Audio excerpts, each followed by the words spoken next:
Hi అండి. ఎలా ఉన్నారు? అందరూ బాగున్నారా? నేను బాగున్నాను. మీరు కూడా బాగుండాలని మనస్ఫూర్తిగా కోరుకుంటున్నాను. బంధుత్వాలు, బాంధవ్యాలు దీని గురించి చెప్తున్నాను. ఈ రోజుల్లో మగవాళ్ళని అందరినీ అంకుల్ అనడం, ఆడవాళ్ళని ఆంటీ అనడం అలవాటైంది. అమ్మా నాన్నలను మమ్మీ, డాడీ అని పిలిపించుకోవడం ఆనందాన్ని ఇస్తోంది.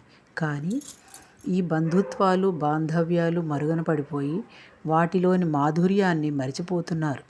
అందుకే బాలలు మన బంధుత్వాలలోని ఆప్యాయతల పందెళ్లకు, అనురాగాల తీగలకు కుదుళ్ళు కట్టండి. తేనెలొలుకు భాష తెలుగు భాష. అమృతాన్నిచ్చి పెంచేది అమ్మ. నడకను నడతను నేర్పేది నాన్న. తరతరాల సాంప్రదాయానికి గుర్తు తాత. అమ్మకు అమ్మ అమ్మమ్మ, నాన్నకు అమ్మ నానమ్మ. నీకన్నా ముందు పుట్టినవారు అక్క అన్న, నీకన్నా చిన్నవారు చెల్లి తమ్ముడు. ఇది నీ కుటుంబం.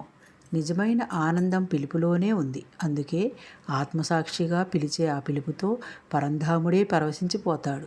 నీ ముందు ప్రత్యక్షమవుతాడు. అందుకే అనుకరణలతో మనం నష్టపోకూడదు.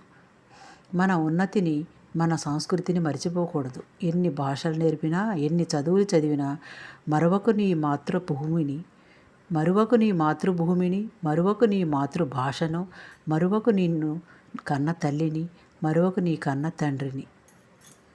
బాయ్ అండి.